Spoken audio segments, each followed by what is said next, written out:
క్రమపరుచుకుందాం. ఆదికాండం 19వ అధ్యాయం. ఆదికాండం 19వ అధ్యాయం 15వ వచనం నుండి 24వ వచనం వరకు మార్చి చదువుకుందాం. బైబిల్లో 13వ పేజీ పాత నిబంధన గ్రంథములో ఆదికాండం 19వ అధ్యాయము 15వ వచనం నుండి 24వ వచనం వరకు. తెల్లవారినప్పుడు ఆ దూతలు లోతును త్వరపెట్టి లెమ్ము, ఈ ఊరి దోష శిక్షలో నశించిపోకుండా నీ భార్యను ఇక్కడనున్న నీ 2 కుమార్తెలను తీసుకుని రమ్మని చెప్పిరి. అతడు తడవు చేసెను. అప్పుడు అతని మీద యెహోవా కనికరపడుట వలన మనుషులు అతని చేతిని అతని భార్య చేతి అతని 2 కుమార్తెల చేతులను పట్టుకొని వెలుపలికి తీసుకుని ఆ ఊరు బయట. 17వ వచనం.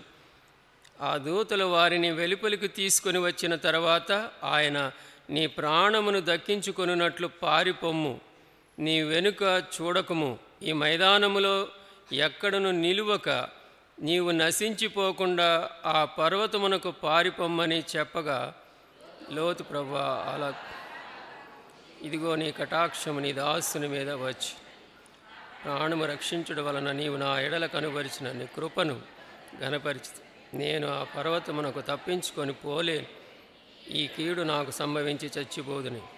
20వ వచనం. ఇదిగో పారిపోవుటకు ఈ ఊరు సమీపంలో ఉన్నది, అది చిన్నది, నన్ను ఇక్కడికి తప్పించుకొని పోనిమ్ము, అది చిన్నది కదా, నేను బ్రతుకుదునని చెప్పినప్పుడు ఆయన, ఇదిగో నీవు చెప్పిన ఈ ఊరు నాశనము చేయి. ఈ విషయంలో నేను 22వ వచనం. నీవు త్వరపడి అక్కడికి తప్పించుకొని పొమ్ము, నీవక్కడ చేరు వరకు నేనేమీ చేయలేనెను. అందుచేత ఆ ఊరికి సోయరు అని పేరు పెట్టబడెను. ఇక్కడకు వచ్చినప్పుడు ఆ దేశమున సూర్యుడు ఉదయించు. అప్పుడు యెహోవా సొదొమ మీదను గొమొర్ర మీదను యెహోవా యొద్ద నుండి గంధకమును అగ్నిని ఆకాశము నుండి కురిపించి ఆ పట్టణములను ఆ మైదానమంతటిని ఆ పట్టణంలో నివసించు వారినందరినీ నేల మొలకను నాశనము చేసెను. అయితే లోతు భార్య అతని వెనుక నుండి తిరిగి చూచి ఉప్పు స్తంభమాయెను. చాలు, ప్రార్థన చేసుకుందాం ప్రభు సహాయం కొరకు.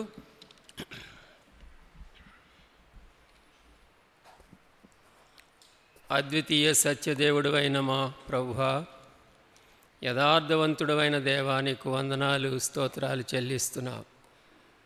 నేను యథార్థంగా లేనప్పుడు, నామకార్థపు జీవితాన్ని కలిగి ఉన్నప్పుడు, నటిస్తున్నప్పుడు ప్రభువా, నన్ను మీరు జ్ఞాపకం చేసుకొని ప్రభువా నన్ను రక్షించుకున్నందుకై నీకు వందనాలు.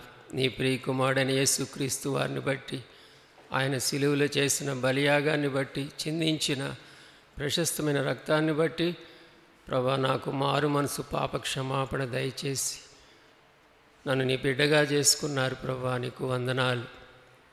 ప్రభా నిజమైన బంధాన్ని నాకు అనుగ్రహించారు, నీతో సహవాసము నాకు దయచేశారు, నీకు వందనాలు. నా మొదటి ప్రేమను నువ్వు కోరుతూ ఉన్నావు ప్రభా. అనేక మార్లు నిన్ను గాయపరిచాను, దుఃఖపరిచాను ప్రభా. యథార్థముగా సత్యముగా పూర్ణముగా నేను ఆరాధించాలని కోరుతున్నావు ప్రభా. అట్టువారి యందు ఆనందించువాడునై ఉన్నావు ప్రభా. మా తండ్రి, ఆత్మతో సత్యంతో ఆరాధించే బిడ్డగా ప్రభా నా జీవితాన్ని మారుస్తున్నందుకై నీకు వందనాలు. నాలో ఉన్న నీకు అయిష్టమైన వాటన్నిటిని మీరు తొలగిస్తున్నందుకై నీకు వందనాలు ప్రభా. ఈ సమయంలో నాకు ఇచ్చిన అమూల్యమైన ప్రశస్తమైన రక్షణను బట్టి, నన్ను యథార్థతలో ఆ సంపూర్ణతలోనికి నడిపిస్తున్న నీ కృపను బట్టి ప్రభా మిమ్మల్ని ఆరాధిస్తూ ఉన్నాను, మిమ్మల్ని పూజిస్తూ ఉన్నాను. తిరిగి ప్రభా ఆదికాండం 19వ అధ్యాయంలో వాక్య భాగాన్ని చదువుకున్నాం. మీరు మాట్లాడే దేవుడవు, నీ మెల్లని చల్లని స్వరాన్ని వినిపించండి ప్రభా.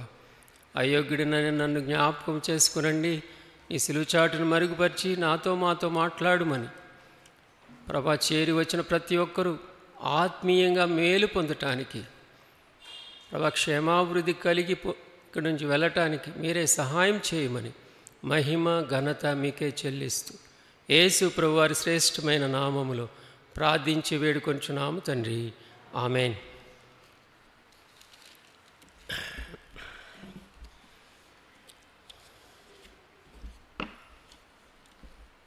మనలో చాలామంది నిర్ణయం తీసుకోవటానికి, పనులు చేయటానికి తటపటాయిస్తూ ఉంటాం. ఏదైనా పని చేయకూడని పని కూడా చేయకుండా ఉండటానికి కూడా హెజిటేట్ చేస్తూ ఉంటాం, తడవు చేస్తూ ఉంటాం. తొందరగా మనం పనికి పూనుకోం, తటపటాయిస్తూ ఉంటాం. ఈ లోకంలో మనం గమనిస్తే వ్యక్తిగత విషయంలో తడబడుతూ ఉంటాం, కుటుంబ విషయాల్లో తడబడుతూ ఉంటాం, బిడ్డల విషయాల్లో ఈ బిడ్డ హై స్కూల్లో ఏం చదవాలి, ఇంటర్మీడియట్లో ఏం తీసుకోవాలి, తర్వాత ప్రొఫెషనల్ కోర్సులో ఏం చదవాలి, ఏ జాబ్ చేయాలి, వివాహం ఎవరిని చేసుకోవాలి, ఈ విషయాలన్నిట్లో కూడా తడబడుతూ ఉంటాం. సాధారణంగా ఈ లోకంలో చూస్తే హెసిటేట్ చేస్తూ ఉంటాం. దేవుని బిడ్డలంగా దేవుని చిత్తాన్ని ఎరిగినప్పుడు, దేవుని వాక్య ప్రత్యక్షతని కలిగి ఉన్నప్పుడు, దేవుడు నీకు తెలియజేసినప్పుడు, వాక్యానుసారంగా ఇది కరెక్ట్ అని తెలిసినప్పుడు అది మనం చెయ్యాలి, కానీ తడబడుతూ ఉంటాం. అలాగా దేవుని చిత్తాన్ని ఎరిగి దేవుని మనసును ఎరిగి ముందుకు వెళ్ళాలంటే మనకేం కావాలి? దైవికమైన జ్ఞానం కావాలి, దైవికమైన వివేచన కావాలి. అది ఎక్కడ దొరుకుతుంది? ఎక్కడ దొరుకుతుంది? దేవుని వాక్యంలో దొరుకుతుంది. వాక్యాన్ని హత్తుకుని జీవిస్తున్నామా? వాక్యాన్ని ధ్యానం చేస్తున్నామా? వాక్యాన్ని చదవకుండా వాక్యాన్ని ధ్యానించుకోపోతే నువ్వు తడబడతావు. వాక్యం నీ హృదయంలో నా హృదయంలో లేకపోతే వెనుకంజ వేస్తాం. మన స్వభావమే ఏం స్వభావం? నవీన స్వభావాన్ని ధరించుకుని యేసుక్రీస్తు యొక్క స్వారీపతలోనికి దినదినము మార్చబడుతూ ఉన్నాం కదా. అది దేవుని కృపను బట్టి, దేవుడు మనల్ని బలపరిస్తేనే ఆ విధంగా మనం మార్చబడుతూ ఉంటాం. ఈ లోకంలో చూస్తే భయంకరమైన దినాల్లో మనం ఉన్నాం. ఒకప్పుడు రైట్ అన్నది ఇప్పుడు రాంగ్ అయిపోతూ ఉంది, ఒకప్పుడు రైట్ అన్నది రాంగ్ అయిపోతుంది, రాంగ్ అన్నది రైట్ అయిపోతూ ఉంది. దేవుడు వివాహ వ్యవస్థని దేవుడే ఏర్పరిచాడు, ఆ ఇన్స్టిట్యూషన్ని దేవుడే నియమించాడు. వివాహము దేవుని యొక్క మనసులో నుండి వచ్చింది. పురుషుడు స్త్రీ వారిద్దరూ వేరువేరుగా కాదు కానీ ఇద్దరుగా ఉండక ఒకటైపోవాలి. ఈ వివాహ వ్యవస్థని దేవుడు ఏర్పాటు చేశాడు. దేవుని కొరకు ఏక శరీరంగా ఉండి దేవుని కొరకు జీవించాలని దేవుడు కోరాడు. కానీ మీరు గమనిస్తున్నారో లేదు, పురుషుడు వివాహం చేసుకోవాలని ఆ యొక్క తలంపులో సమాజం వెళ్తూ ఉంది. స్త్రీ ఇంకో స్త్రీని పెళ్లి చేసుకుని వాళ్ళిద్దరూ లివింగ్ రిలేషన్షిప్లో ఉండాలని కోరుతూ ఉన్నారు. పురుషుడు వాళ్ళు పెళ్లి చేసుకొని జీవించటానికి సుప్రీంకోర్టులో కేసు పెండింగ్ ఉంది, తెలుసా మీకు? సో మారిపోతూ ఉంది, అంతా మారిపోతుంది. దాన్ని లీగలైజ్ చేయాలని, చట్టబద్ధం చేయాలని చూస్తూ ఉన్నారు. చూడండి ఎంత భయంకరమో. కానీ దేవుని బిడ్డలంగా వాక్యాన్ని ఆధారం చేసుకుని జీవించే వారంగా మనం దీనికి విరుద్ధంగా ఉండాలి. ఆ ప్రత్యేకతను మనం కాపాడుకోవాలి. నాకు లేకపోతే నా కుటుంబానికి ఇది వాక్యానుసారము అని తెలిసినప్పుడు దానికి నేను కట్టుబడి జీవించాలి, వెనుకంజ వేయకూడదు. 4 లేక 5 విషయాలు, నా సమయం కుదిరితే 5వ అంశం తీసుకుంటా, లేకపోతే 4 విషయాలు మీ ముందు ఉంచాలని ఆశపడుతున్నాం. ఎవరి గురించి మనం వాక్యం చదివాం? లోతు ఎవరు? అబ్రహాం యొక్క సోదరుడు అంటారు, లేకపోతే వారి బాబాయ్ కుమారుడు, నెవ్యూ అంటారు కదా. మొదటి అంశం 16వ వచనం చూడండి. మీకు ఈ మిగతా విషయాలన్నీ మీకు తెలుసని నేను కొంచెం ఆ అండర్స్టాండింగ్తో ముందుకు వెళ్ళిపోతాను. 16వ వచనం మొదటి అంశం. లేకపోతే తెల్లవారినప్పుడు ఆ దూతలు లోతును త్వరపెట్టి లెమ్ము, ఈ ఊరి దోష శిక్షలు నశించిపోకుండా నీ భార్యను ఇక్కడనున్న 2 కుమార్తెలను తీసుకుని రమ్మని చెప్పిరి. అతడు తడవు చేసెను, లోతు తడవు చేసెను అని మనం చూస్తాం. He hesitated. లోతు తన ఇష్ట ప్రకారంగానే యోర్దాను ప్రాంతాన్ని, ఆ మైదాన ప్రాంతాన్ని ఎంచుకున్నాడు. అబ్రహాము పశువుల కాపర్లకి, లోతు పశువుల కాపర్లకి బాగా వాళ్ళకి విస్తరించినప్పుడు కలహం వచ్చింది. అప్పుడు అబ్రహాం చెప్పాడు కదా, నువ్వు ఇటు వెళ్తే నేను ఇటు వెళ్తానయ్యా, లేకపోతే నువ్వు ఇటు వెళ్తానంటే నేను ఇటు వెళ్తాను, చాయిస్ ఈజ్ యువర్స్. పచ్చగా ఉంది, మైదానం ఉంది, చక్కగా అనుకుని లోతు ఏం చేశాడంటే తను ఎంచుకున్నాడు. ఒక విధంగా లోతు యొక్క ఫాదర్ చనిపోతే అబ్రహాం ఇంటి యొద్దనే పెరిగాడు. అబ్రహాము సేవించుచున్న దేవుడు ఆయనకి తెలుసు, లోతుకి తెలుసు కదా. లోతు గురించి ఇంకా విషయాలు మనం 18వ అధ్యాయంలో ఒక సంఘటన జరిగింది. దేవదూతలు వచ్చారు, అబ్రహాం దగ్గరికి వచ్చారు.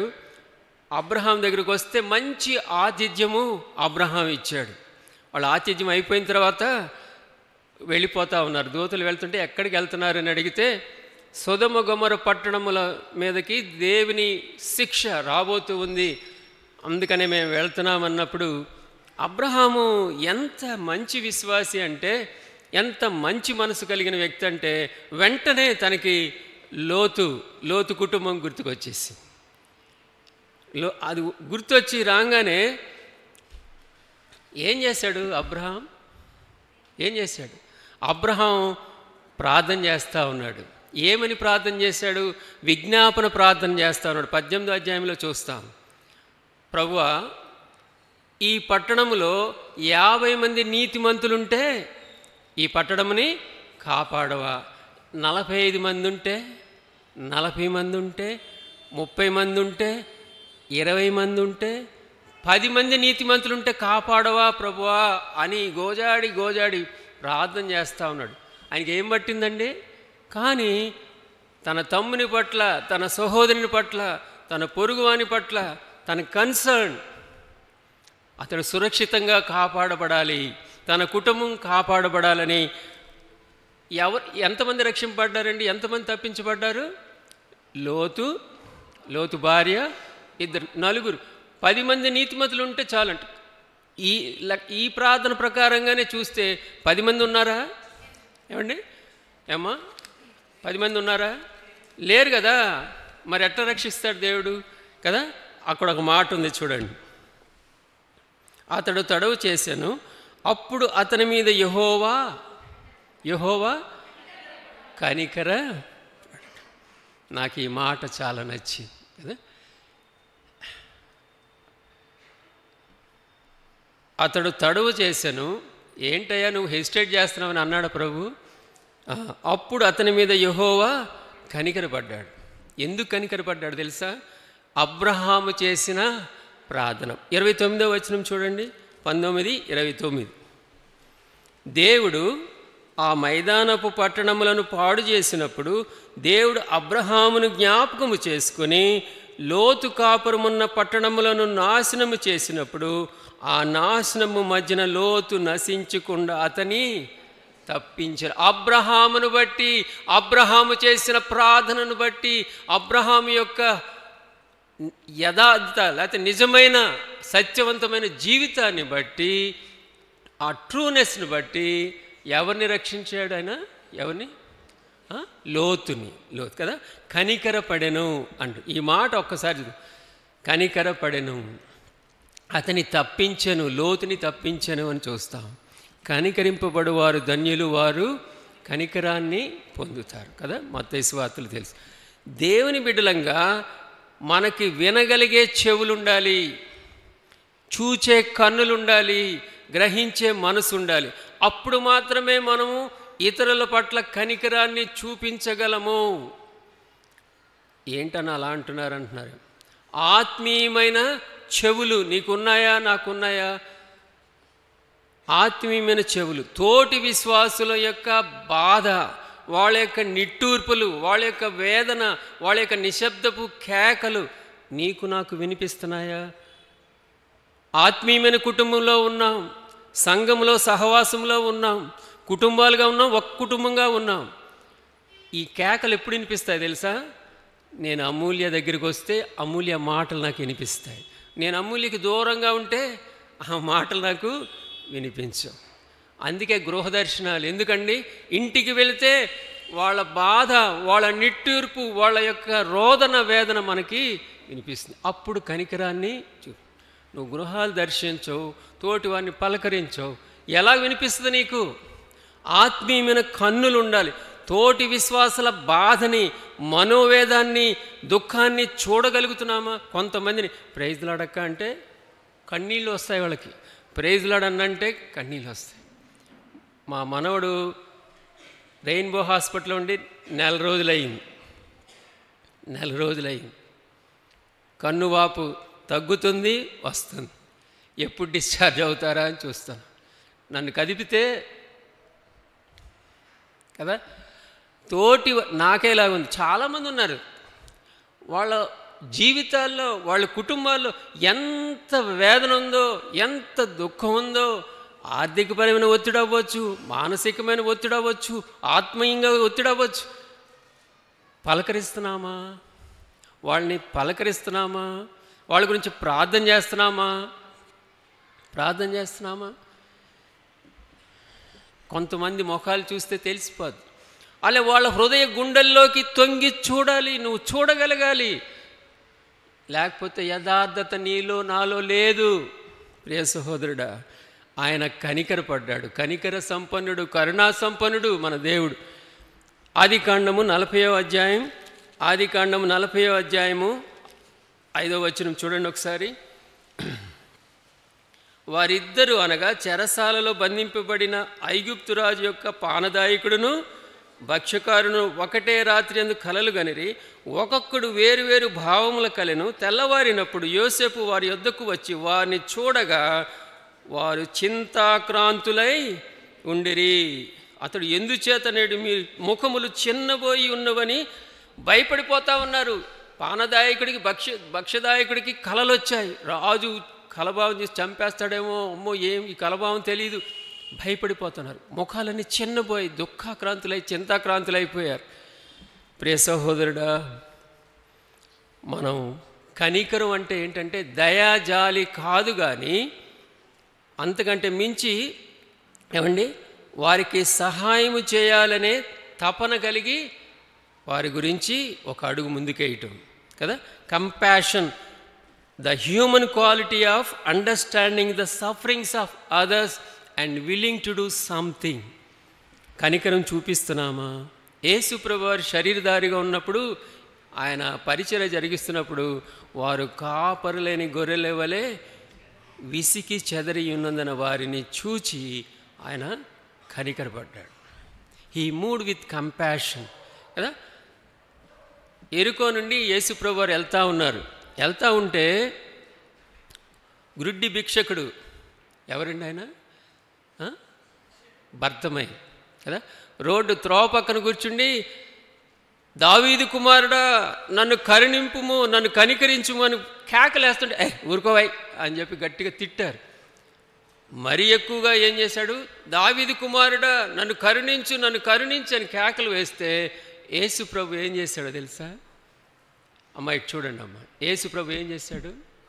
ఆ కేకలు విన్నాడా లేదా? ఆయన కనికర సంపన్నుడు. అక్కడ ఒక మాట ఉండొచ్చు, మార్కు సువార్త 10వ అధ్యాయం 49వ వచనం. 10వ అధ్యాయం 49వ వచనం. అప్పుడు యేసు నిలచి, అయ్యా నేనేం చేయాలని కోరుకుంటున్నావంటే నాకు దృష్టి కావాలి, నీ విశ్వాసము చొప్పున నీకు కలిగి. వాడు చూపు పొంది ఆ త్రోవ వెంట యేసు ప్రభువారి వెంట వెంబడించుకుంటా వెళ్ళాడు కదా. శాస్త్రులు పరిసయ్యులు వచ్చారు, పాపములో పట్టబడిన స్త్రీని తీసుకొచ్చి యేసు ప్రభువారి ఎదుట నిలువబెట్టారు. ఆయన్ని పట్టుకోవాలని, మంచి ఉద్దేశంతో కాదు. ఏం చెప్తాడా, దేవుని కుమారుడు అంటున్నాడు కదా అని చెప్పి వస్తే ఆయన ఒకటే మాట అన్నాడు, మీలో పాపము లేనివాడు మొదటిగా రాయి విసురండి. అవును, ధర్మశాస్త్ర ప్రకారము వ్యభిచారంలో పట్టుబడిన స్త్రీని రాళ్లతో కొట్టి చంపాలి. చిన్నవారు మొదలుకొని పెద్దవారు అందరూ కూడా మెల్లగా వెళ్ళిపోయారు. ఆయన అప్పుడు ఒక మాట అంటాడు, ఏంటంటే అమ్మా. ఏమన్నాడు తెలుసా? అమ్మా. ఎంత కదా కనికరం కలిగిన మాట. అమ్మా, వాళ్ళు ఏం చేయలేదా? నిన్ను శిక్షించలేదా? నేనును కూడా నిన్ను శిక్షించను. నువ్వేం చేయాలని, ఇక నువ్వు పాపము చేయకుమి అని చెప్పాడు. కనికరం కలిగిన దేవుడు. 15వ వచనం చూడండి, మన వాక్య భాగానికి వద్దాం. 19వ అధ్యాయం 15వ వచనం. ఆ దూతలు తెల్లవారిన ఆ దూతలు లోతును త్వరపెట్టి, లెమ్ము, ఈ ఊరి దోష శిక్షలో నశించిపోకుండా నీ భార్యను ఇక్కడున్న 2 కుమార్తెలను తీసుకుని రమ్మని చెప్పిరి. లోతు తడవు చేసెను. అరే, అక్కడ లైఫ్ అండ్ డెత్ క్వశ్చన్ ఉంటే రమ్మంటే రావట్లేదు. బలవంతంగా దూతలు వాళ్ళందరినీ లాక్కొని వచ్చి ఇలా నుంచోబెట్టినట్టు అయిపోయింది. రావటం లేదు. సెటిల్ అయిన ప్లేస్లో రమ్మంటే వస్తారండి? చక్కగా ఇల్లు కట్టుకున్నారు, ఏం చేసుకున్నారు, ఎంత సంపాదించుకున్నారు, చుట్టుపక్కల వాళ్ళతో ఏం రిలేషన్స్ పెట్టుకున్నారు, బాగా సెటిల్ అయిపోయారు, కంఫర్ట్ జోన్. రమ్మంటే కదలట్లేదు. ఆత్మీయంగా ఒక విషయం గమనిస్తే ఇక్కడ ఈ లోక పద్ధతుల్లోనికి మనము చిక్కొనకూడదండి. లోక మర్యాదను మనం అనుసరించకూడదు. రోమీయులకు రాసిన పత్రిక 12వ అధ్యాయం. వరల్డ్లీ సిస్టమ్, లోక పద్ధతులు మారిపోతూ ఉన్నాయి కదా. సమాజపు పద్ధతులు దినదినం మారిపోతూ ఉన్నాయి. ప్రపంచపు పద్ధతులు దినదినం మారిపోతూ ఉన్నాయి.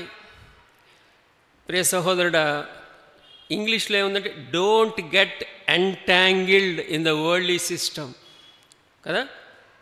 మన రూట్స్ అంటే మనం పాతుకుపోకూడదు. మన రూట్స్ ఈ లోక పద్ధతుల్లోనికి వెళ్ళటానికి వీల్లేదు. దేవుని బిడ్డలం మనం కదా.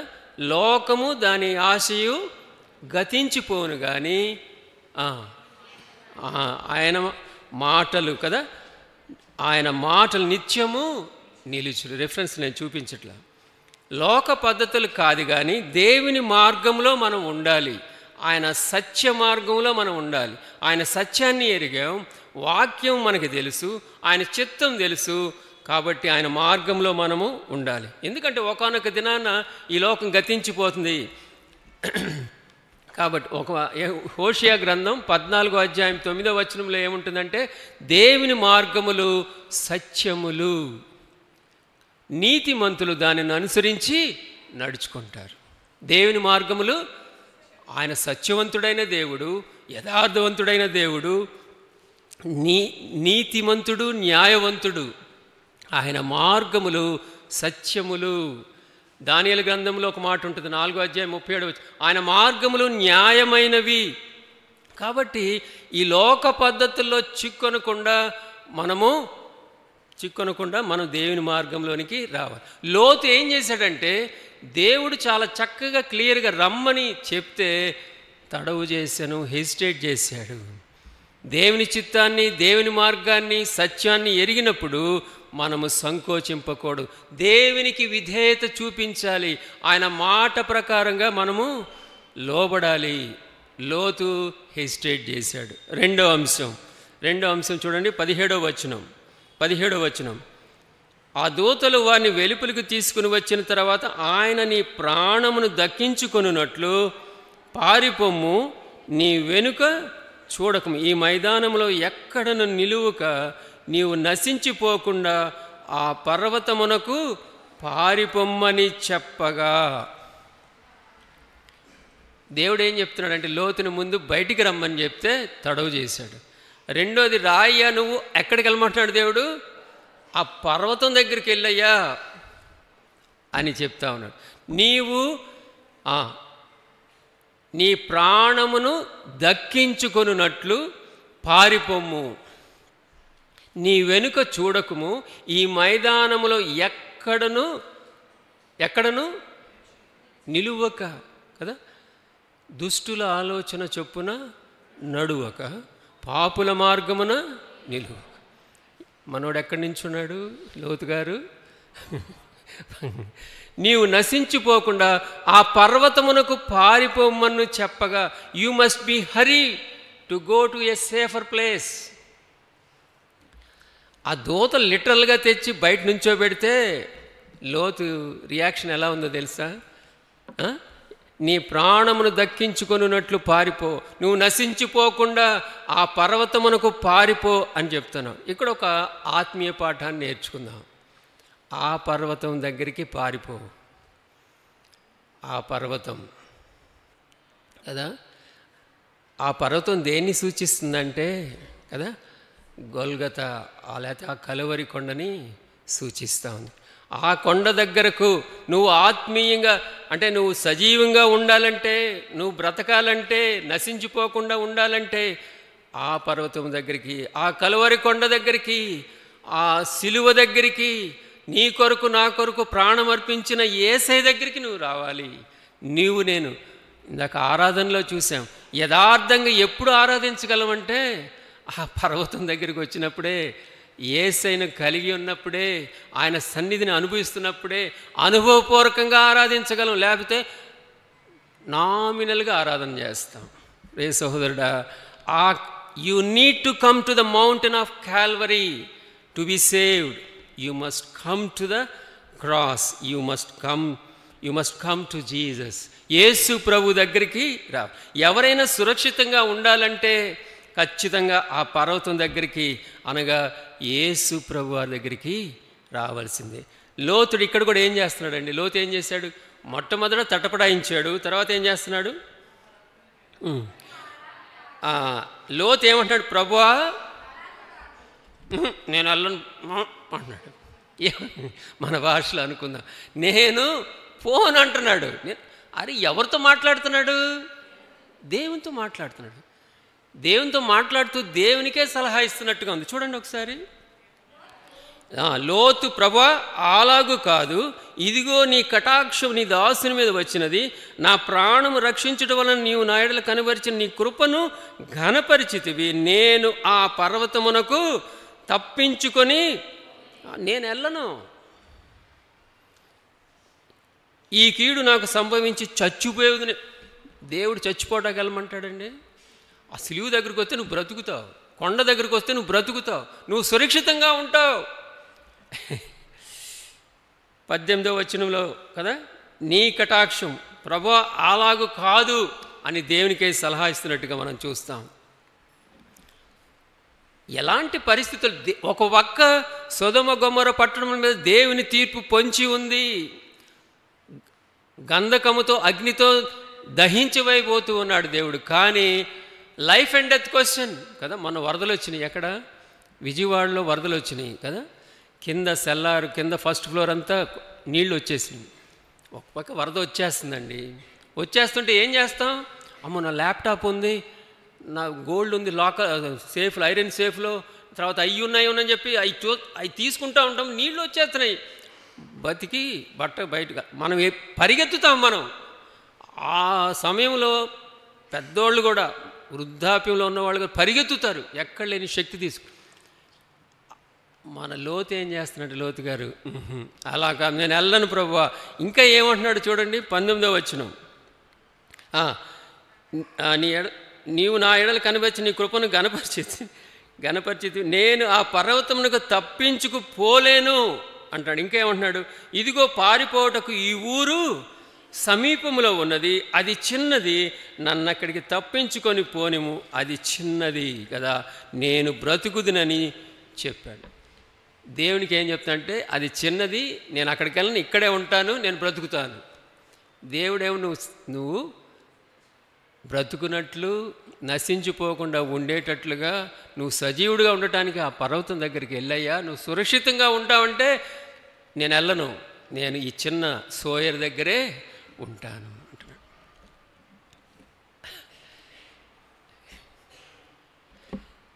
దేవుని చిత్తానికి, దేవుని మాటకి, దేవుని వాక్యానికి నీవు నేను ఖచ్చితంగా లోబడుతున్నామా? సంఘానికి వస్తున్నాం, వాక్య ప్రత్యక్షత, అబ్బా కాన్వకేషన్ అన్న వాక్యం భలే బాగుందన్న, నిజమే, ఎంతవరకు అన్వయించుకుంటున్నాం?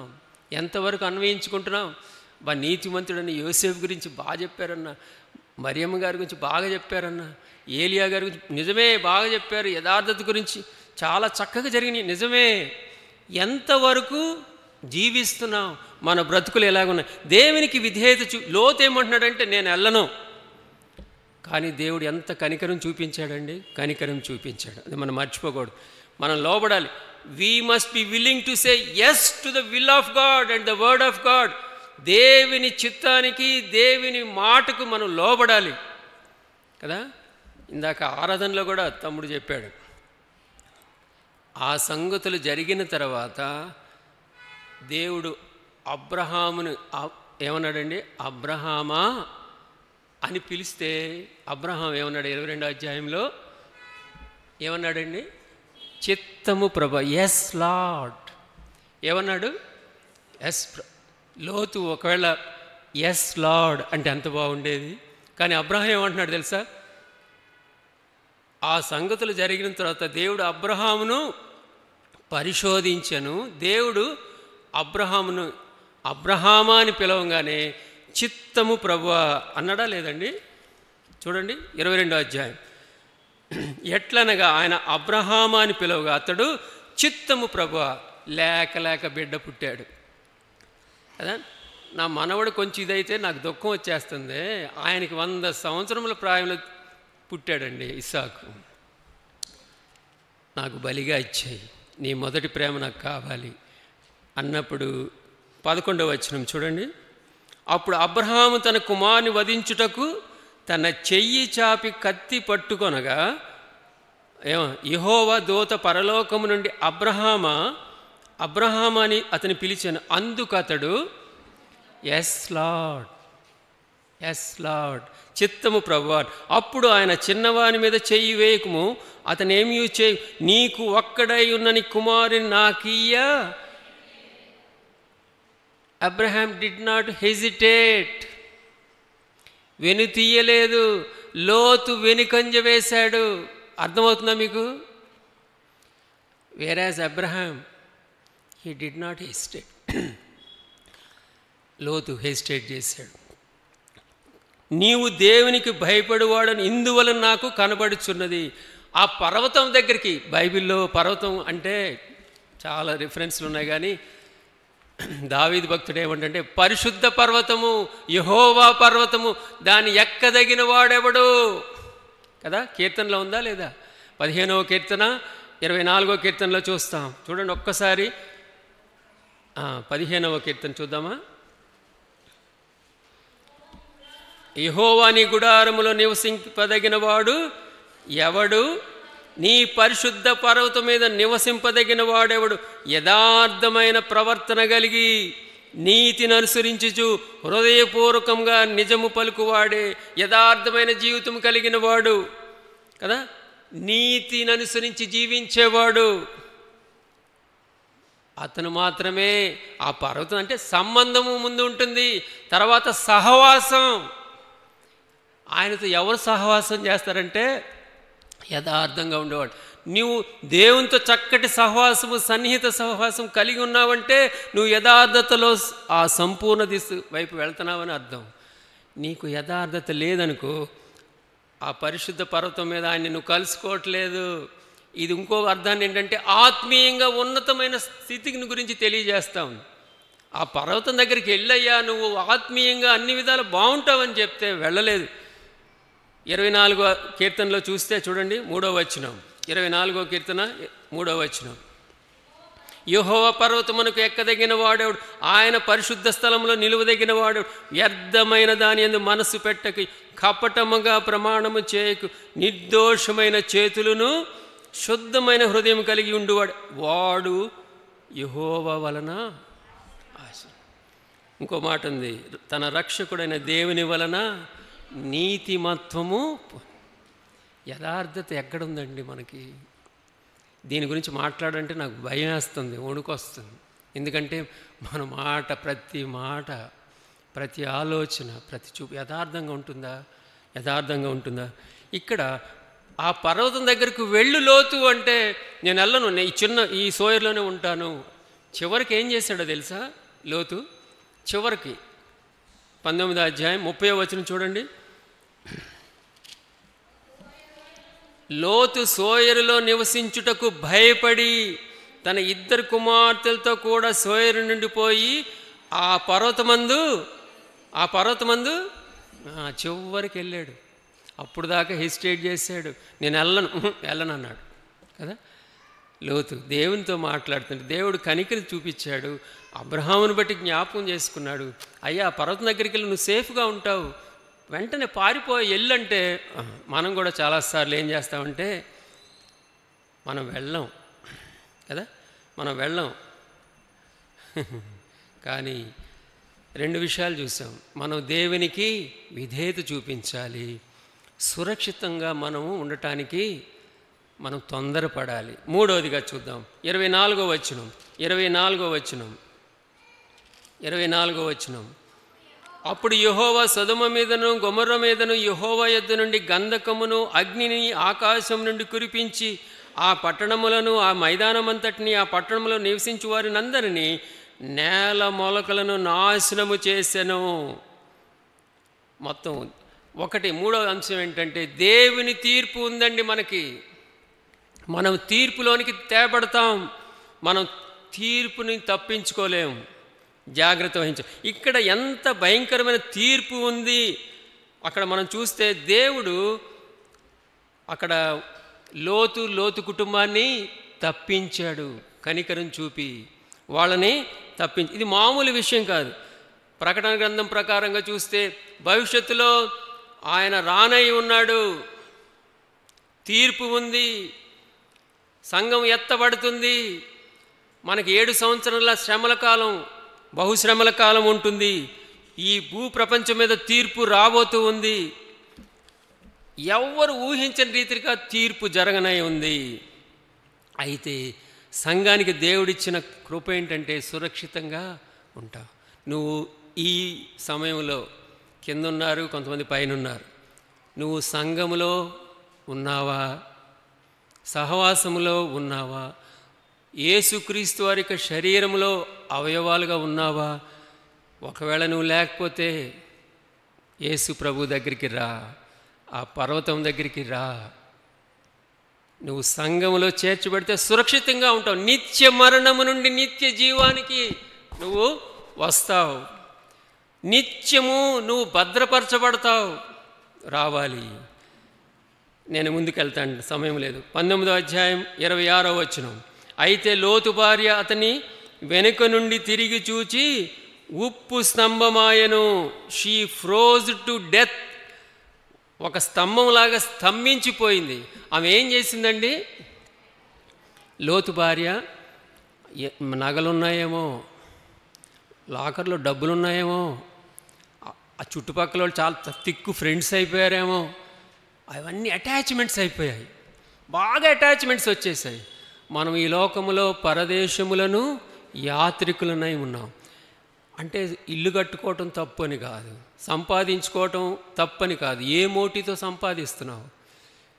చాలామంది గుంటూరులో కొన్ని ప్రాంతాల్లో వెళ్తే చాలా వృద్ధాప్యంలో ఉన్న ముసలోళ్ళు ఉంటారు, బిక్కుమంటూ ఉంటారు. ఏంటంటే పిల్లలందరూ అమెరికాలో ఎక్కడో ఉన్నారు. డాడీ బాగున్నారా, తాతయ్య బాగున్నారా అంటారు. ఏంటంటే ట్యాబ్లెట్ వేసుకున్నావా అడుగుతారు. అంతే, వాళ్ళు రారు కదా. పడి సంపాదించి పెట్టి పాపం శ్రమపడి వాళ్ళ పిల్లల్ని పెంచి పెద్ద చేసి అమెరికా పంపిస్తే వాళ్ళు వీడియో కాల్ వస్తే రావచ్చు, లేక రాకపోవచ్చు కదా. కష్టపడి చదివించారు. అటాచ్మెంట్స్ పెట్టుకోకూడదు కదా. ఆది అపోస్తల కాలంలో అపోస్తలు ఏదియూ తమదని అనుకోకుండా తమ స్థిర ఆస్తులు అమ్మి అపోస్తలుల పాదాల దగ్గర పెట్టారు. ఎందుకంటే ఎవరికి ఏమి కొదువ ఉండదు, దైవ కృప వారి యందు ఉండేను, అక్కడ ఉండేను అని చూస్తాం. అపోస్తల కార్యం 4వ అధ్యాయం నేను చూపించడం. ఇక్కడ ఈమె అటాచ్మెంట్స్ పెట్టేసుకుంది. కానీ వెనక్కి తిరిగి చూస్తే ఉప్పు సమయం కదా. లూకా భక్తుడు ఏమంటాడంటే సువార్తలో, లూకా సువార్త 17వ అధ్యాయంలో 31-33 లోతు భార్యను జ్ఞాపకము చేసుకొనండి. ఈ లోక సంబంధం వాటికి ప్రాధాన్యత ఇవ్వటం కాదు, విలువ ఇవ్వటం కాదు, దేవునికి ప్రాధాన్యత ఇవ్వాలి, వాక్యానికి ప్రాధాన్యత, వాక్య ప్రమాణాలకు మనం విలువలకు ప్రాధాన్యత ఇవ్వాలి. ఇంకా ముందుకు వెళ్తాం. లోతు తడవు చేశాడు, విధేయత చూపించలా. రెండోది, సురక్షిత ప్రాంతానికి వెళ్ళమంటే కూడా తొందరపడలేదు. మూడోది, దేవుని తీర్పు మనకి ఉంది, జ్ఞాపకం చేసుకుందాం. 4వ అంశానికి వెళ్దాం. లోతు బిలీవరా కాదా? ఏమండి, ఏంటి అలా చూస్తున్నారు? లోతు గురించి ఏముంది? పేతురు రాసిన 2వ పత్రిక, పేతురు భక్తుడు రాసిన 2వ పత్రిక 2వ అధ్యాయం చూడండి ఒకసారి. 2వ పత్రిక 2వ అధ్యాయం 7వ వచనం తీసారా? నేను చదువుతాను. దుర్మార్గుల కామ వికారయుక్తమైన నడవడి చేత బహుబాధపడిన నీతిమంతుడగు లోతును. లోతు ఎవరండి? పరిశుద్ధాత్మదేవుడు వ్రాయించిన మాట ఏంటి? నీతిమంతుడు. లాజరస్ కూడా నీతిమంతుడే కదా. ఇక్కడ ఉన్నవారు, ప్రభు నమ్ముకున్న వారందరూ నీతిమంతుడు కదా. ప్రభు కృపను బట్టి దేవుడు మనల్ని యేసు ప్రభుని సొంత రక్షకునిగా అంగీకరించడం ద్వారా యేసుక్రీస్తులో మనల్ని నీతిమంతులుగా చూస్తున్నాడు. పరిశుద్ధతను పరిశుద్ధులుగా చూస్తున్నాడు. నీతిని ఆపాదించాడు. బాగానే ఉంది. చూడండి 8వ వచనం. ఆ నీతిమంతుడు వారి మధ్యన కాపురముండి తాను చూచిన వాటిని బట్టి వినిన వాటిని బట్టి వారి అక్రమమైన క్రియల విషయంలో దినదినము నీతిగల తన మనస్సును నొప్పించుకొనుచు వచ్చెను కదా. నొప్పించుకొనుచు వచ్చాను. ఎవరు కాపురం ఉన్నారండి అక్కడ? దేవుడు ఏమన్నాడండి? అయ్యా నువ్వు సొదొమ గొమొర్రా నుంచి బయటికి వచ్చేసేయమంటే, మనోడు అబ్రహాంతో ఉన్నంతసేపు చక్కటి సహవాసం ఉందేమో. అబ్రహాము వీళ్ళిద్దరు విడిపోయిన తర్వాత మనం 4వ అంశం ఏంటంటే, సత్యాన్ని తెలుసుకోవటం కాదు కానీ సత్యాన్ని అనుసరించి జీవించాలి కదా. లాజరస్ ఈసీ పెద్ద, సంఘ పెద్ద, బాగానే ఉంది. నీ జీవితం ఎలాగుంది? నా జీవితం, నీ జీవితం ఎలాగుంది? అది గమనించుకోవాలి. నీతిమంతుడు అంటే ఏమండి? నీతిమంతుడు అంటే ఏంటి? దేవుడు తెలియజేసిన దాన్ని సంపూర్ణంగా నమ్మటం, ఆ విధంగా ఆ ప్రకారంగా జీవించటం కదా. మొన్న యోసేపు గురించి మనం చూసాం కదా. యోసేపు నీతిమంతుడు కదా. ఎందుకు? దేవుడు చెప్పిన దానికి ప్రశ్నించకుండా దాని ప్రకారమే చేశాడు. అందుకే నీతిమంతుడు అగు యోసేపు అని చూశాం. లోతు నీతిమంతుడు, వారి మధ్యన కాపురముండి నొప్పించబడతా ఉన్నాడు. మనసాక్షి గద్దిస్తూ ఉంది. అయినా కానీ లోతు గారు అక్కడి నుంచి లేచి పక్కకు రాలేదు. అక్రమైన క్రియల విషయంలో దినదినము నీతిగల తన మనసు నొప్పించుకొనుచు వచ్చాను.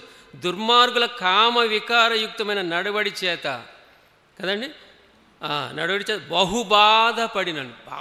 బాధ అన్నా చూడలేకపోతున్నావు అన్నా, అస్సలు ఎంత భయంకరమైన వాళ్ళు అన్నా అని వాళ్ళ గురించి తిట్టుకుంటాం. కానీ వాళ్ళ దగ్గరికి వెళ్ళి వాళ్ళతో మాట్లాడి, సరే నీకు వచ్చి అన్న చెప్పాడు లేకపోతే అక్క చెప్పింది వచ్చి నువ్వు సరి చేసుకోవాలి కదా.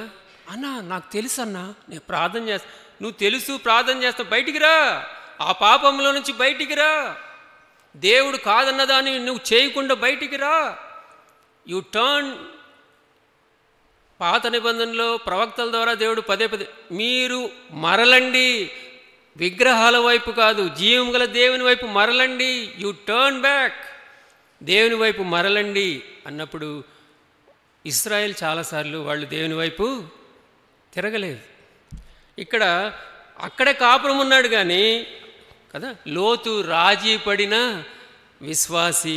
సత్యం అతనికి తెలుసు, సత్యాన్ని ఆచరణలో పెట్టలేదు, ఆ విధంగా జీవించలేదు. చాలామంది, మనలో చాలామంది, నేను చాలా దుఃఖంతో బాధతో ఉంటున్నాను, మిమ్మల్ని విమర్శించాలని కాదు, ముందుగా నాకు ఈ మాటలు, మనము నామినల్ క్రిస్టియన్స్ అయిపోయాం, నామినల్ బిలీవర్స్ అయిపోయాం. సత్యాన్ని అనుసరించి జీవిస్తున్నామా? ప్రభు బలలో మామూలుగా దేవుడు కనికర సంపన్నుడండి, ఏం పర్లేదు, చేస్తున్నామా, పాలు పొందుతున్నామా? వద్దండి. యథార్థంగా ఉందాం. వాక్యానుసారంగా తను జీవించలేదు లోతు. దేవుని బిడ్డగా తను తీసుకోవాల్సిన నిర్ణయాలు తీసుకోలేదు. తను కుటుంబాన్ని తను కట్టుకోలేకపోయాడు. భార్య విషయంలో, బిడ్డల విషయంలో బాధ్యతను సరిగా నిర్వర్తించలేదు. అవునా కాదా? భార్య ఎందుకండి వెనక్కి తిరిగింది? లోతు, అమ్మా దేవుడు చెప్పాడు, వద్దని చెప్తే బాగుండేది కదా. మరి ఏమైందో? బిడ్డలు పాపం చేశారు, తప్పు చేశారు. దేవుడు మనల్ని ఏమని పిలిచాడో తెలుసా? ఏమన్నాడని మనల్ని? మీరు నా స్వకీయ సాంపాద్యం, you are my own people కదా. చెప్పాడా లేదా? మీరు ప్రత్యేకింపబడిన వారు అన్నాడా లేదా? కొరింథీయులకు రాసిన 2వ పత్రిక 6వ అధ్యాయంలో చూస్తాం కదా. చూడండి ఒక్కసారి ఈ మాట చూసి ముందుకు వెళ్ళిపోదాం. ఇంకా నాకు 5 నిమిషాలు. కొరింథీయులకు రాసిన 2వ పత్రిక 6వ అధ్యాయం 14వ వచనం ఏముందండి అక్కడ? మీరు అవిశ్వాసులతో జోడుగా ఉండకూడదు. నీతికి దుర్నీతితో ఏమి సాంగతి, వెలుగునకు చీకటితో ఏమి పొత్తు, క్రీస్తునకు బెలియాలతో ఏమి సంబంధం? అవిశ్వాసితో విశ్వాసికి పాలెక్కడిది? జోడు, సాంగత్యము, పాలు, సంబంధం ఎవరితో ఉందండి మనకి? మనం ఎవరితో సాంగత్యం చేస్తూ ఉన్నాం? ఎక్కడికి వెళ్తూ ఉన్నాం? ఏం వింటున్నాం? వేటికి ప్రాధాన్యత ఇస్తున్నాం? నీ ఫ్రెండ్షిప్, నీ సాంగత్యం, నువ్వు బిలీవర్వే ఏమండి, నీ ఫ్రెండ్స్ అందరూ కూడా పాపంతో వాళ్ళతో నీకు ఫ్రెండ్షిప్ కొంతవరకే, లిమిట్ చూసుకోవాలి కదా. పార్టీకి రమ్మన్నారండి, వెళ్ళిపోతావా? మందు పార్టీ అది, వెళ్తావా? నువ్వు బిలీవర్, వెళ్తావా? వెళ్ళకూడదు. అన్నా నేను విశ్వాసిని కదా, నేను చాలా నిగ్రహం కలిగిన వాడిని, పర్లేదని వెళ్ళిపోతావా? నో. అక్కడ ఒక మాటను చూడండి, నేను చదువుతున్నాను. నేను వారిలో సంచరింతును, నేను వారి దేవుడినై ఉందును, వారు నా ప్రజలై ఉందురు. కావున మీరు వారి మధ్య నుండి బయలువెడలి ప్రత్యేకంగా ఉండండి. You are separated people. పరిశుద్ధంగా జీవించాలి, పరిశుద్ధమైన ప్రవర్తన కలిగి జీవిస్తున్నామా? అక్కడ ఏముందంటే, అపవిత్రమైన దాన్ని ముట్టకడని ప్రభువు మరియు నేను మిమ్మల్ని చేర్చుకుందును, మీకు తండ్రినై ఉందును, మీరు నా కుమారులను కుమార్తెలనై ఉందురు. ప్రత్యేకతను కాపాడుకుంటున్నామా? లోతు నీతిమంతుడే కానీ ప్రాక్టికల్ క్రిస్టియన్ బిలీవర్ కాదు. లోక సంబంధి, శరీర సంబంధి, ఆత్మచేత నడిపి, మనకి రోమీయులకు రాసిన పత్రిక 8వ అధ్యాయంలో ఆత్మానుసారులు ఎలా జీవిస్తారు, ఆత్మచేత నడిపింపబడు ఎలా జీవిస్తారో మనం చూస్తాం. కానీ లోతు ఆ విధంగా వరల్డ్లీ మైండ్, కార్నల్ మైండ్ అలా జీవించలేదు. కొరింథీయులకు రాసిన మొదటి పత్రిక 3వ అధ్యాయంలో మనం కొన్ని మాటలు చూస్తాం. మనం గనక యేసుక్రీస్తు అనే పునాది మీద మన జీవితాన్ని కట్టుకోకపోతే, మన జీవితాలు కట్టబడకపోతే మన చేసే పని నిలవదు. చూడండి ఒకసారి కొరింథీయులకు రాసిన మొదటి పత్రిక 3వ అధ్యాయం 11వ వచనం. వేయబడినది తప్ప మరి ఒక పునాది ఎవడను ఈ పునాది యేసుక్రీస్తే. ఎవడైనా నీ పునాది మీద బంగారము, వెండి, వెలగల రాళ్ళు, కర్ర, గడ్డి, కొయ్య, కాలు మొదలైన వాటితో కట్టిన ఎడల వాని పని కనబడును. ఆ దినము దానిని తేటపరచును, అది అగ్ని చేత బయలుపరచబడు. మరియు వాని పని ఎట్టుతో దానిని అగ్నియే పరీక్షించును. పునాది మీద ఒకడు కట్టిన పని నిలిచిన ఎడల వాడు జీతము, నువ్వు చేసే పనులు, నీ చేతలు, నీ బ్రతుకు ఎలా ఉంది, నా బ్రతుకు ఎలా ఉంది, పరీక్షకు నిలవాలి. అగ్ని దహించి వేస్తుంది. ఒకవేళ నీ పని కాలిపోతే నీకు బహుమానం ఉండదు, నీకు జీతం ఉండదు. అక్కడ మాటను చూడండి, ఇదే చదివితే భయం వేసింది నాకు. పునాది మీద ఒకడు కట్టిన పని నిలిచిన ఎడల వాడు జీతం పుచ్చుకో. ఒకని పని కాల్చివేయబడిన ఎడల వానికి నష్టం కలుగుతుంది. అతడు తన మట్టుకు రక్షింపబడును కానీ అగ్నిలో నుండి తప్పించుకున్నట్టు జస్ట్ అలాగా రక్షింపబడ్డాడంతే. నామినల్గా అంతే. రక్షణ ఉంది. లోతు నీతిమంతుడే. ఒకవేళ ఈ మధ్యాహ్న కాలం నీతిమంతులుగా ఉన్నామంతే, యథార్థతలో ఆ సంపూర్ణత వైపు కొనసాగుతున్నామా? నీ పని ఒకవేళ పరీక్షకు నిలుస్తుందా? గమనించుకుందాం. ఒక 4 మాటలు చెప్పేసి నేను ముగిచ్చేస్తాను. 4 మాటలు మనం ఖచ్చితంగా దేవుని బిడ్డలంగా మనము తడవు చేయకుండా ఉండే 4 మాటలు అలా టచ్ చేసి నేను ముగిచ్చేస్తాను. నేను ఎక్స్ప్లెయిన్ కూడా చేయను, నా టైం అయిపోయింది. 5వ అంశం, దేవుని బిడ్డలంగా విశ్వాసులంగా అసలు ఏమాత్రం కూడా హెసిటేట్ చేయని ఏంటంటే, first comply to God's word. వాక్యానికి కట్టుబడి జీవించాలి. నంబర్ 1. దాన్ని ఆ విధంగా విధేయత కలిగి జీవించడానికి ప్రయత్నించండి. 119వ కీర్తన 60వ వచనం.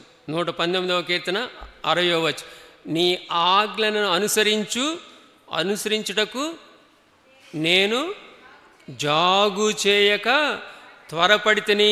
I made haste to keep your commandments. మొట్టమొదటిది వాక్యానికి విధేయత చూపించాలి, తడవు చేయకూడదు. 2వది గాడ్స్ కాలింగ్. దేవుడు నిన్ను ప్రత్యేకమైన పిలిచాడనుకోండి, అయ్యా మిషనరీ పిలుపు ఉంది, లేకపోతే ఈ సండే స్కూల్ పరిచర్యకి పిలిచాడు, లేకపోతే యూత్ పరిచర్యకి పిలిచాడు, సహోదరుల పరిచర్యకి నేను పిలిచాడనుకో, డోంట్ హెసిటేట్. ఏం చేయాలి? యెషయా భక్తుడు రాస్తాడు, 6వ అధ్యాయం యెషయా గ్రంథం 8వ వచనంలో యెషయా అంటున్నాడు, నేను ఎవని పంపే, దేవుడు అడుగుతున్నాడు, నేను ఎవని పంపేదను, మా నిమిత్తము ఎవడు పోవునని ప్రభు సెలవీయగా నేనున్నాను. గాడ్స్ కాలింగ్ అర్థమైంది. ప్రభువా నేనున్నాను, నన్ను పంపు ప్రభువా అన్నాడు కదా. యోహాను సువార్తలో కూడా యేసు ప్రభు వారు ఒక మాట అంటాడు, 20వ అధ్యాయం 21వ వచనం, తండ్రి నన్ను పంపిన ప్రకారము నేనును మిమ్మును పంపుచున్నాను. దేవుని పిలుపుకి లోబడాలి, హెసిటేట్ చేయకూడదు. 3వది షోయింగ్ కంపాషన్ కదా. Comply, calling, compassion. కనికరాన్ని చూపుటలో మనము డిలే చేయకూడదు. లూకాసు వార్త 6వ అధ్యాయం 36వ వచనం, కాబట్టి మీ తండ్రి కనికరము గలవాడై ఉన్నట్టు మీరును కనికరము గలవారై ఉండండి కదా. యేసయ్యా నీకు వందనాలని చెప్పి ప్రార్థన చేస్తాం, ఆయన మన తండ్రి అని చెప్తాం, అన్న అని చెప్తాం, అన్నీ చెప్తాం, ప్రభు అని చెప్తాం. మరి ఆయన కనికరం చూపినట్టు మనం కూడా చూపించాలి కదా. యోహాను రాసిన మొదటి పత్రిక 3వ అధ్యాయం 17వ వచనం, 3వ అధ్యాయం 17వ వచనం, ఈ లోకపు జీవనోపాధి గలవాడై ఉండి తన సహోదరునికి లేమి కలుగుట చూచియు అతని ఎడల ఎంత మాత్రమును కనికరము చూపని వాని యందు దేవుని ప్రేమ ఉట్టిదే నటిస్తున్నాడు అన్నమాట. నీలో కనికరం లేదంటే, దేవుని ప్రేమ లేదంటే నామినల్గా అనమాట. 4వది కమ్యూనికేటింగ్ ద గాస్పుల్. సువార్తను ప్రకటించడానికి తడువు చేయకూడదు కదా. గ్రేటెస్ట్ కమిషన్ మనకు తెలుసు, లార్డ్స్ గ్రేట్ కమిషన్.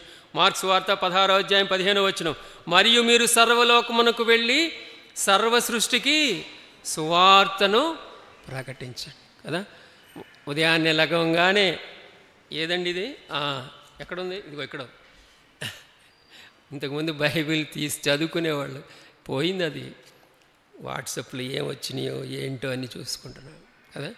దీన్నే యూజ్ చేసుకుని నీ ఫ్రెండ్స్ సర్కిల్లో నీకు వాట్సాప్ గ్రూప్ ఉంది, యేసయ్యని గురించి 2 మాటలు షేర్ చేయొచ్చు కదా, సువార్త చెప్పచ్చు కదా. అన్నా నాకు రాదు అన్నావు అనుకోండి, పోనీ ఏం చేయాలి? నీ బ్రతుకు ద్వారా నువ్వు సువార్తని చెప్పాలి. నీ లైఫ్ యథార్థంగా ఉండాలి. నేను ఇక ముగిస్తాను.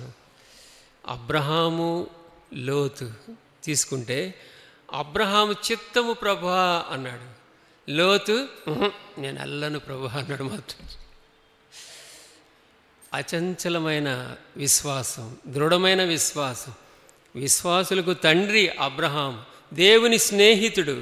కానీ లోతు దేవునికి ప్రాధాన్యత ఇవ్వలేదు. సత్యం తెలుసు కానీ సత్యాన్ని అనుసరించి జీవించాడు. అబ్రహాము తగ్గించుకున్నాడు. అయ్యా నువ్వు ఇటు వెళ్తే నేను ఇటు వెళ్తా, లేకపోతే నువ్వు ఇటు వెళ్తే నేను అటు వెళ్తా. తగ్గించుకున్నాడు. లోతు గురించి యుద్ధం చేశాడు వెళ్ళి కదా, 318 మందిని తీసుకుని వెళ్ళి లోతు గురించి ప్రార్థన విజ్ఞాపన చేశాడు. లోతు గురించి కన్సర్న్ కలిగి ఉన్నాడు. లోతు లోకం వైపు చూశాడు, శరీర సంబంధిగా ఉన్నాడు. అబ్రహాము కుటుంబాన్ని కట్టుకున్నాడు, బలిపీఠం ఉంది, ప్రార్థనా జీవితం ఉంది. లోతు కుటుంబాన్ని కట్టుకోలేకపోయాడు, సరైన సహవాసం లేకుండా అయిపోయింది. ప్రియమైన వారులారా, అబ్రహాంకి ఎంత గొప్ప సాక్ష్యం ఇచ్చాయంటే, తన తర్వాత తన పిల్లలను తన ఇంటి వారిని నీతి న్యాయములు జరిగించుచు దేవుని మార్గమును గైకొనుటకు అతడు వారికి ఆజ్ఞాపించినట్లు నేను అతని ఎరిగి ఉన్నాను. ఇది ఎవరిచ్చిన సాక్ష్యం? దేవుడిస్తున్న సాక్ష్యం. లోతుకి ఒక నివాసం లేదు, సరైన నివాసం. గుహలో ఉన్నాడు, పాపంకి లోనయ్యాడు. అమ్మోనీయులకు మూలపురుషుడైపోయాడు, అమోరీయులకు మూలపురుషుడైపోయాడు. భయంకరం కదా. తలలు వంచండి, ఒక్కసారి మనం పరీక్షించుకుందాం. హెసిటేట్ చేస్తున్నామా? మన దగ్గరికి పదే పదే దేవుడు మాట్లాడుతూ ఉన్నాడు, ఎన్నోసార్లు హెచ్చరిస్తూ ఉన్నాడు. అనేకమైన దైవదాసుల ద్వారా, డైరెక్ట్గా వాక్యం ద్వారా దేవుడు మాట్లాడుతున్నప్పుడు యథార్థత గురించి మనం ఈ సంవత్సరం అంతా మనం ధ్యానం చేస్తాం. ఎలా ఉంది నీ జీవితం, నా జీవితం? మన సేవ కాదు, మన పరిచర్య కాదు, మనమే ముఖ్యం దేవుడికి. మన బ్రతుకులు ముఖ్యం, మన యథార్థమైన హృదయం ఆయనకి ముఖ్యం. అలాగుంటున్నామా? ప్రియ సహోదరుడా, ప్రియ సహోదరి, ఒక్కసారి పరీక్షించుకుందామా? ఒకవేళ లోతులాగా హెసిటేట్ చేస్తున్నామా? ఎస్ లార్డ్, చిత్తం ప్రభువా అని దేవునికి విధేయత చూపించి, మనం చేయవలసిన దానికి విధేయత చూపించాలి. చేయకూడని వాటికి వద్దని చెప్పాలి. అలా చెబుదామా? వాక్యం నీకు తెలుసు, దేవుని చిత్తం నీకు తెలుసు, సత్యం నీకు తెలుసు, మరి విధేయత చూపిస్తున్నామా? అబ్రహాము దేవుని స్నేహితుడు అని పేరు పొందాడు, విశ్వాసులకు తండ్రిగా ఉన్నాడు, జనాంగాలకు ఆశీర్వాదకారకుడిగా ఉన్నాడు. ప్రేమానమ్మకము కలిగిన మా ప్రియ పరలోకపు తండ్రి, లోతు యొక్క జీవితాన్ని గురించి చూసాం, అబ్రహాము తన జీవితాన్ని కూడా మేము చూసాం ప్రభువా. చాలాసార్లు మేము హెసిటేట్ చేస్తున్నాం తండ్రి, క్షమించండి ప్రభువా. తడవు చేస్తూ ఉన్నాం, చేయవలసిన పనులు చేయటానికి తడవు చేస్తూ ఉన్నాం, సురక్షితంగా ఉండటానికి చేయవలసిన పనులు మేము చేయలేకపోతున్నాం ప్రభువా. దయతో క్షమించండి, మన్నించండి. నీ వాక్యం మాకు తెలుసు, నీ వాక్య ప్రత్యక్షత ఉంది, నీ చిత్తం తెలుసు ప్రభువా. లోబడటానికి, వాక్య ప్రకారంగా జీవించటానికి మీరు మాకు సహాయం చేయండి. చేరువచ్చిన ప్రతి ఒక్కరు ప్రభువా ఒక్కసారి ఆలోచించి యథార్థంగా జీవించటానికి, నీకు లోబడటానికి, విధేయత చూపించడానికి కృప దయచేయండి. నీ రాకడ బహు సమీపంగా ఉంది, మీరు రానై ఉన్నారు. ఆ తీర్పులోనికి రాక మేము సంఘములో, సహవాసములో క్షేమంగా ఉండటానికి, నీతో చక్కటి సహవాసం కలిగి జీవించే కృప, నీతో సదాకాలం నిరంతరం ఉండే కృప, అలాంటి జీవితాలు మేము కలిగి ఉండటానికి ప్రభా మమ్మల్ని ఆయుత్తపరచుమని యేసు ప్రభువారి శ్రేష్టమైన నామములో ప్రార్థించి వేడుకొంచున్నాము తండ్రి. ఆమెన్.